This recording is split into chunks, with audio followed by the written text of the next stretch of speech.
जिना house हमला case में मुल्जिमान की जमानतें मंजूर होने पर प्रोसिक्यूशन ने इंसदाद दहशतगर्दी अदालत का फैसला लाहौर हाई कोर्ट में चैलेंज करने का फैसला कर लिया है। आपको बताएं कि अदालत ने सनम जावेद समेत दीगर मुल्जिमान की जमानतें मंजूर की थीं।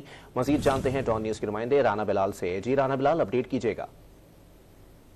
हमला केस में लाहौर की इंसदाद दहशतगर्दी अदालत ने सनम जावेद समेत 9 मुल्जिमान की जमानतें मंजूर करके रिहाई के अहकाम जारी किए थे और अब जराये के मुताबिक प्रोसिक्यूशन ने एटीसी कोर्ट का जो फैसला है उसे हाई कोर्ट में चैलेंज करने का फैसला कर लिया है और एटीसी कोर्ट का फैसले की जो मुसद्दका नकूल है वो हासिल करने के बाद प्रोसिक्यूशन डिपार्टमेंट फैसले के खिलाफ अपीलें दायर करेगी। इंसदाद दहशतगर्दी अदालत ने सनम जावेद समेत 9 मुल्जिमान की जिना हाउस हमला केस में जमानतें जो है वो मंजूर की थी और लगभग 55 मुल्जिमान की जमानतें अदालत की जानिब से खारिज की गई थी।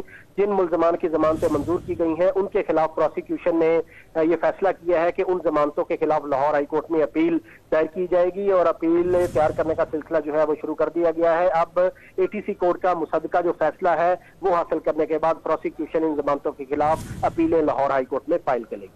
बहुत शुक्रिया राना बिलाल अपडेट करने के लिए।